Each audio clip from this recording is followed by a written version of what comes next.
After I filed for divorce, my daughter called me the worst father alive, until I showed her I was never her father. Hello Reddit I+ here. I was 43 when I walked into the courthouse and filed for divorce. After 21 years of marriage to Melissa, I couldn't take it anymore. On paper, we had what people might call a stable life. Modest house, one daughter, Sophie, who had just turned 19, and a history of family photos that painted a happy lie.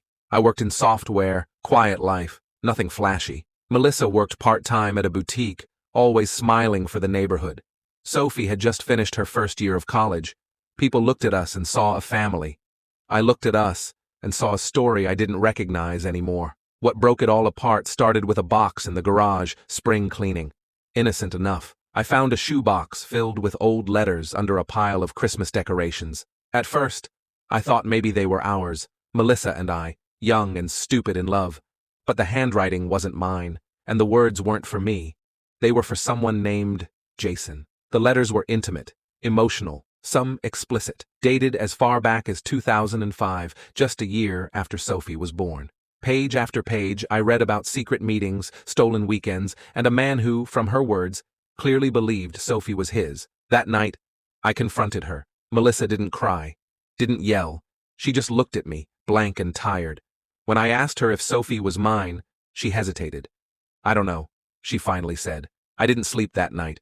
My whole body felt cold, numb, like my life had been a house built on sand, and someone had finally kicked out the last support beam. 2 days later, I filed for divorce. When I told Sophie, she lost it, screamed, called me a coward, told me I was destroying the family because I couldn't handle a little marital tension. She said I was the worst father alive. I didn't defend myself. I didn't blame her. She didn't know. All she saw was her dad, me, walking away. But I had already sent in a paternity test behind the scenes. I needed to know. The result arrived a week later. 0% chance I was her biological father. That crushed whatever pieces of me were left. I still didn't tell Sophie. I didn't want to. I didn't want her world to shatter like mine had. But then, a month after the divorce finalized, Melissa called me in tears. Jason was dead. A drunk driving accident. She was hysterical, sobbing into the phone, saying how Jason had finally been ready to step up, how he had wanted to tell Sophie the truth soon. She kept saying, "What do I do now? She'll never forgive me." I didn't have an answer, but I knew what I had to do. I called Sophie, asked her to meet me. She agreed, reluctantly, probably still burning with resentment. We sat across from each other at a quiet cafe near her school. She wouldn't look me in the eye. "What do you want?"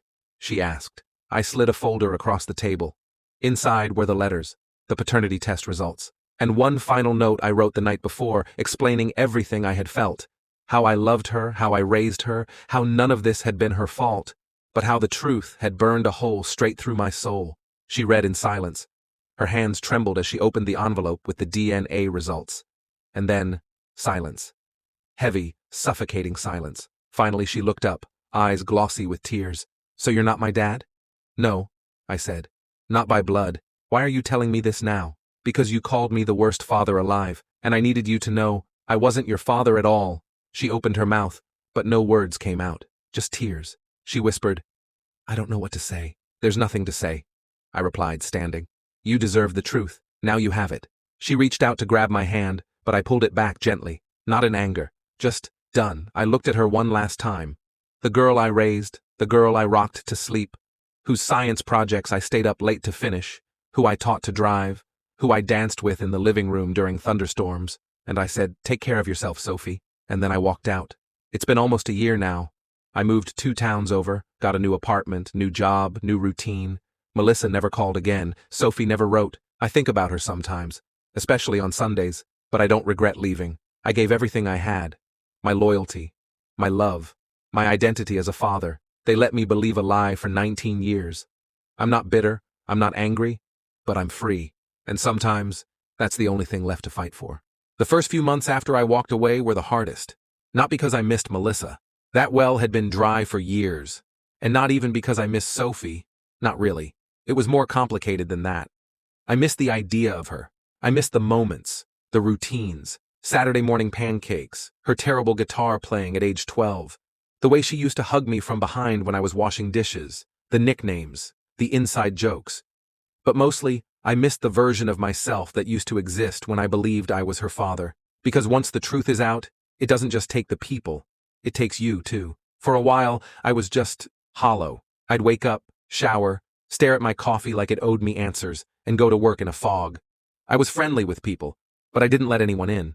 Not really. How could I? After all, I had spent 2 decades building a life I never actually had. One night, maybe 3 months after walking away, I got a letter in the mail. No return address. Inside was a handwritten note, folded twice. The handwriting was unmistakable. Sophie, I don't know what to say. I don't know if you hate me. I wouldn't blame you if you did.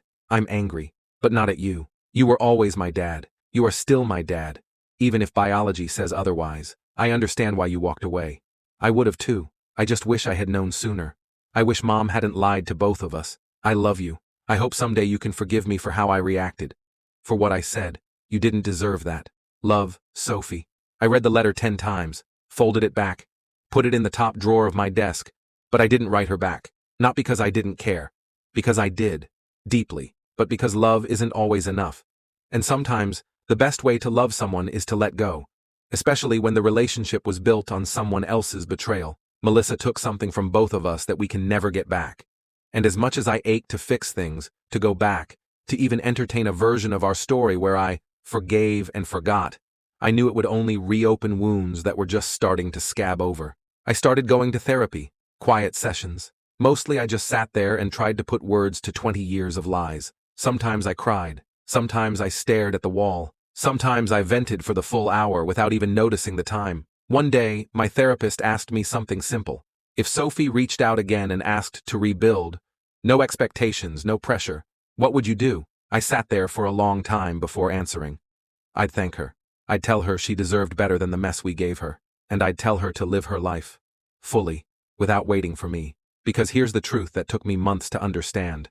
I was a good father. Even if I wasn't her biological one. Even if she never calls again. Even if no one remembers. I was a father. And I don't need that roll back to know what I gave was real. Now, life is quiet. I moved near a lake. Small apartment, simple space. I fish sometimes. I read more. I've taken up photography. Something about capturing fleeting moments gives me peace now. I joined a hiking group. It's mostly older guys like me, divorced, retired, widowed. We don't talk much. But the silence feels less heavy out in the trees. Melissa reached out once. Just an email. She said she was sorry. That she didn't expect forgiveness, but hoped I was okay. I didn't respond. I don't need revenge. I don't need drama. I don't need closure that comes from her anymore. I already have it. I gave everything I had to a family that was never really mine, and I walked away.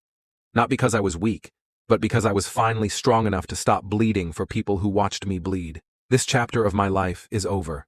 Not burned, not destroyed, just closed.